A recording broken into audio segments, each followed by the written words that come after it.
అలాగే నవ్వుతూ ఉండాలని,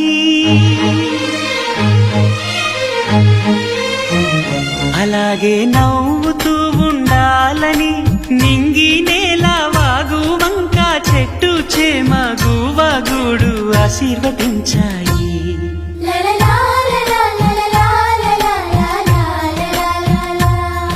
ఒక తోటలో ఒక కొమ్మలో ఒక పువ్వు పూసింది.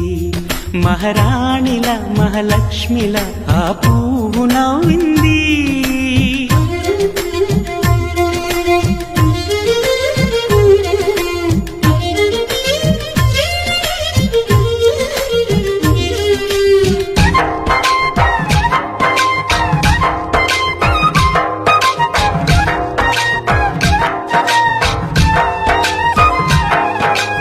ఎన్నో రంగుల పువ్వు ఎండ